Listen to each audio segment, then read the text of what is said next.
बंगाल हिंसा पर सीएम योगी का बड़ा बयान, कहा लातों के भूत बातों से नहीं डंडे से ही मानेंगे, जिसे बांग्लादेश पसंद वो बांग्लादेश जाए। ममता बनर्जी पर भी बोला हमला, कहा सेक्युलरिज्म के नाम पर दंगाइयों को खुली छूट दे दी है।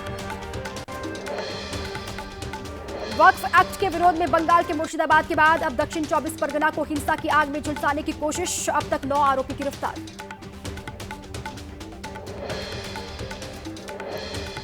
मुर्शिदाबाद हिंसा को लेकर जांच एजेंसियों की पड़ताल में बड़ा खुलासा, सूत्रों के मुताबिक हिंसा के तार बांग्लादेश संगठनों से जुड़ने की आशंका। बीएसएफ की जांच रिपोर्ट में जमात उल मुजाहिदीन बांग्लादेश और अंसारुल्लाह बांग्ला टीम का जिक्र है। भारत ने जेएमबी को आतंकी संगठन घोषित कर प्रतिबंध लगा रखा है। पश्चिम बंगाल के मुर्शिदाबाद में हिंसा के बाद तनाव का माहौल है। शमशेरगंज इलाके में पुलिस बल तैनात किया गया, आने जाने वालों की निगरानी की जा रही है। हर एक गतिविधि पर सुरक्षा बलों की नजर। वक्फ एक्ट के विरोध के नाम पर पश्चिम बंगाल में हिंसा, 24 परगना जिले में फूकी गई कई गाड़ियां, पुलिस ने लाठीचार्ज किया। ममता ने कहा अपने हाथ में कानून ना लें, धर्म के साथ ना खेलें अधार्मिक खेल। मुर्शिदाबाद हिंसा को लेकर all India Muslim personal law board ने पुलिस पर बर्बरता का आरोप लगाया, लोगों से शांतिपूर्वक तरीके से प्रदर्शन करने की अपील की। वक्फ कानून को लेकर ओवैसी की पार्टी एआईएमआईएम के बिहार अध्यक्ष अख्तरुल ईमान का बड़ा भड़काऊ बयान, कहा अभी भी एकजुट नहीं हुए तो कब्रिस्तानों में लाशों को दफनाना भी मुश्किल हो जाएगा। जालिमों की बीजेपी नेताओं से जालिमों से तुलना की। टीएमसी सांसद बापी हलदर ने वक्फ की संपत्ति को लेकर धमकी दी। उन्होंने कहा कि अगर किसी ने वक्फ की संपत्ति पर नजर डाली तो उसकी आंखें निकाल लेंगे, हाथ पैर तोड़ दिए जाएंगे। मुर्शिदाबाद जिले में कानून व्यवस्था बनाए रखने के लिए बीएसएफ की कंपनियां तैनात, जंगीपुर इलाके में सुरक्षा बलों ने फ्लैग मार्च किया। वक्फ एक्ट के विरोध में लगातार हो रहे हैं प्रदर्शन। बीजेपी पर दिग्विजय सिंह का बड़ा हमला, कहा पूरे देश में अल्पसंख्यकों के खिलाफ माहौल बनाया जा रहा है। जहां जहां बीजेपी और डबल इंजन की सरकार, वहां अल्पसंख्यकों के साथ दुश्मन जैसा व्यवहार किया जा रहा है। दिल्ली में कांग्रेस पार्टी के राष्ट्रीय अध्यक्ष मल्लिकार्जुन खड़गे के आवास पर बिहार चुनाव को लेकर कांग्रेस आरजेडी के बीच हुई अहम बैठक। सीट बंटवारे और मुख्यमंत्री चेहरे को लेकर मंथन किया गया। 17 अप्रैल को पटना में महागठबंधन की बड़ी बैठक होगी। दोनों दलों के प्रदेश स्तर के नेता इसमें शामिल होंगे। बैठक के बाद बोले तेजस्वी यादव, सीट बंटवारे को लेकर बेहद सकारात्मक बातचीत रही है। सीएम फेस पर बैठक करके आगे बातचीत होगी। विधानसभा चुनाव को लेकर हमारी तैयारी पूरी है।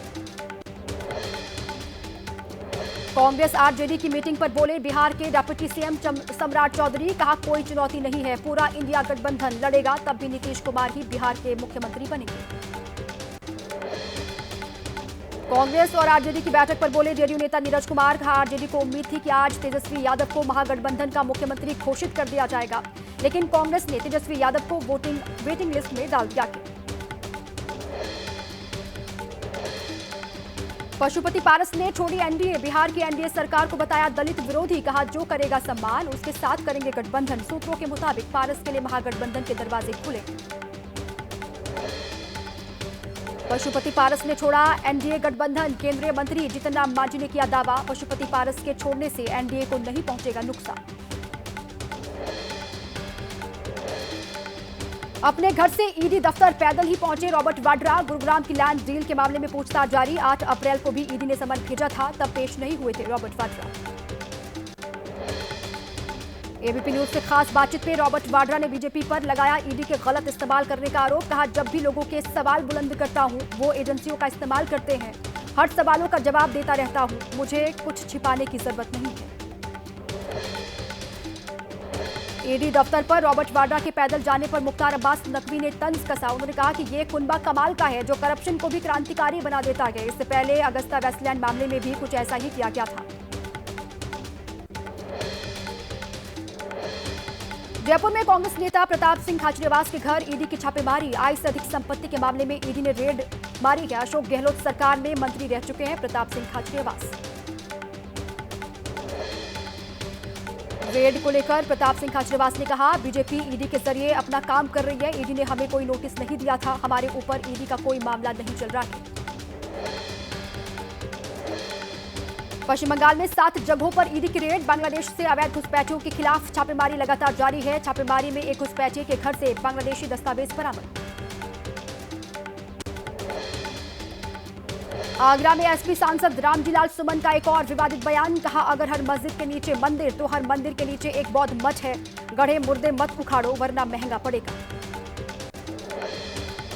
समाजवादी पार्टी के सांसद रामजीलाल सुमन के विवादित बयान पर योगी सरकार में मंत्री जयवीर सिंह ने किया पलटवार। कहा, मुसलमानों को अपने पक्ष में करने के लिए समाजवादी पार्टी के नेता दे रहे हैं इस तरीके से बयान। रामजीलाल सुमन के बाद एसपी के विधायक इंद्रजीत सरोज के बयान पर घमासान मचा। इंद्रजीत सरोज ने मंदिरों में लोगों की आस्था और मंदिरों की शक्ति पर सवाल उठाए। उन्होंने कहा, मंदिरों में ताकत होती तो आक्रांता लूट कर नहीं जाते। समाजवादी पार्टी नेताओं के विवादित बयान पर मुख्तार अब्बास नकवी ने कहा, इन नेताओं को आक्रांताओं के कब्रों पर बैठकर उनका महिमा मंडन करना चाहिए।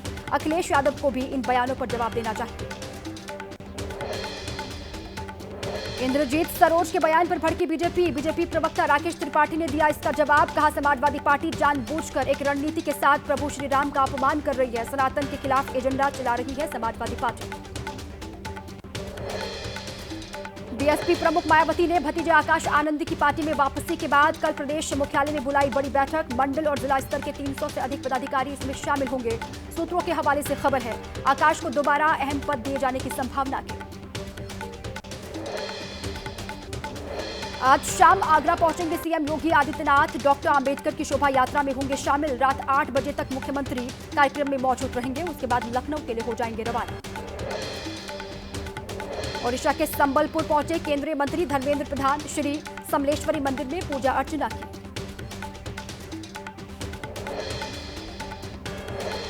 चंडीगढ़ में कांग्रेस नेता प्रताप सिंह बाजवा पर एफआईआर के खिलाफ सड़कों पर उतरे कांग्रेस कार्यकर्ता। पंजाब की मान सरकार के खिलाफ की नारेबाजी, एफआईआर को रद्द करने की मांग।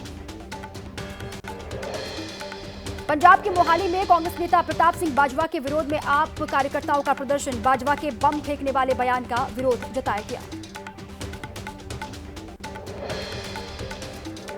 इंदौर से बीजेपी विधायक गोलू शुक्ला के बेटे समेत 9 लोगों पर एफआईआर दर्ज। देवास के टेकरी माता मंदिर में मारपीट का आरोप। सीसीटीवी फुटेज के आधार पर पुलिस ने दर्ज किया मामला।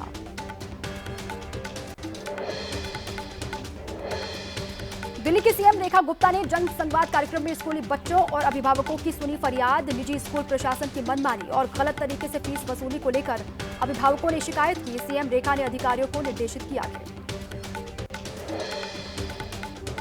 दिल्ली सरकार की आज कैबिनेट की बैठक। ईवी 2.0 पॉलिसी पर लग सकती है मुहर। सूत्रों के मुताबिक 15 अगस्त 2026 के बाद दिल्ली में बंद हो सकती है पेट्रोल सीएनजी दोपहिया वाहनों की बिक्री। दिल्ली सरकार की ईवी 2.0 पॉलिसी। सूत्रों के मुताबिक 15 अगस्त 2025 से नए पेट्रोल डीजल सीएनजी 3 व्हीलर का रजिस्ट्रेशन बंद। 10 साल पुरानी गाड़ियां इलेक्ट्रिक में बदलना जरूरी। जम्मू कश्मीर के पुंछ में मुठभेड़, कई आतंकियों के छिपे होने की खबर। इलाके में सुरक्षा बलों का सर्च ऑपरेशन जारी। आतंकी तहव्वुर राणा से पूछताछ का 5वां दिन। सूत्रों के मुताबिक राणा को डरा रहा कसाब जैसी फांसी का डर। भारतीय न्यायिक प्रक्रिया के बारे में जानकारी जुटा रहा है आतंकी राणा। अब दिल्ली में अभिनेता अक्षय कुमार और R Madhavan starrer film Kesari chapter 2 की स्पेशल स्क्रीनिंग। केंद्रीय मंत्री हरदीप सिंह पुरी, दिल्ली सीएम रेखा गुप्ता, दिल्ली सरकार में मंत्री मनजिंदर सिंह सिरसा, कपिल मिश्रा ने भी फिल्म देखी। जलियांवाला बाग कांड पर आधारित है ये फिल्म। लखनऊ के लोकबंधु अस्पताल में आग की घटना के बाद सभी मरीजों को सिविल हॉस्पिटल में शिफ्ट किया जा चुका है। कल देर रात अचानक से अस्पताल में भीषण आग लगी थी। लोकबंधु अस्पताल में सुचारू रूप से ओपीडी सेवाएं शुरू हो चुकी हैं। अस्पताल में आग लगने की घटना से 3 वार्ड प्रभावित हुए थे, जिसमें आईसीयू भी शामिल था। लोकबंधु अस्पताल में आग लगने की घटना पर बोले डिप्टी सीएम ब्रजेश पाठक। उच्च स्तरीय कमेटी करेगी घटना की जांच। कुछ हफ्ते पहले मॉक ड्रिल की गई थी, जिस वजह से बड़ा नुकसान नहीं हुआ। अमरनाथ यात्रा के लिए रजिस्ट्रेशन शुरू हुआ। बैंक में ऑफलाइन रजिस्ट्रेशन के लिए पहुंचे लोग। 3 जुलाई से शुरू होगी अमरनाथ यात्रा। 9 अगस्त तक होंगे बाबा बर्फानी के दर्शन। श्रद्धालुओं को मेडिकल टेस्ट के साथ रजिस्ट्रेशन करवाना जरूरी। दिल्ली में 20 साल की एक लड़की की घर में घुसकर गोली मारकर हत्या। जीटीबी एनक्लेव की वारदात। शव की पहचान नहीं हो पाई है। पुलिस मामले की जांच पड़ताल में जुटी है। पोस्टमार्टम का इंतजार। महाराष्ट्र के पुणे में कच्ची शराब पीने से 3 लोगों की मौत। युवाओं ने गांव में शराब की बिक्री पर विरोध जताया। पुलिस को ज्ञापन देकर शराब बिक्री पर रोक लगाने की मांग। दिल्ली में आईपीएल पर सट्टेबाजी का खुलासा हुआ। पुलिस की क्राइम ब्रांच की टीम ने 5 आरोपियों को गिरफ्तार किया है। पुलिस ने गुप्त सूचना के आधार पर यह कार्रवाई की। बिहार के बांका में स्थित कटी लाश के मामले में खुलासा हुआ। मृतक की पत्नी समेत 3 आरोपी गिरफ्तार किए गए हैं। अवैध संबंधों के चलते हत्या की गई। गांव के ही कुछ लोगों से महिला के अवैध संबंध बताए जा रहे हैं। बिहार के हाजीपुर में अवैध शराब फैक्ट्री पर पुलिस का छापा पड़ा है। मौके से शराब बनाने की सामग्री और उपकरण बरामद हुआ है। एक शख्स गिरफ्तार। यूपी के गाजियाबाद में अनियंत्रित होकर पुल पर पलटा ट्रक। चालक और परिचालक ट्रक में फंसे। क्रेन की मदद से दोनों को बाहर निकाल लिया गया। गनीमत ये रही कि नहर में नहीं गिरा ट्रक, वरना कोई बड़ा हादसा हो सकता था। यूपी के गोंडा में खड़ी गेहूं की फसल में बिजली के तारों से आग लगी। ग्रामीणों ने आग पर काबू पाने का प्रयास किया। आग से 25 बीघा गेहूं की फसल जलकर राख हो गई। राजस्व विभाग नुकसान का आकलन कर रहा है।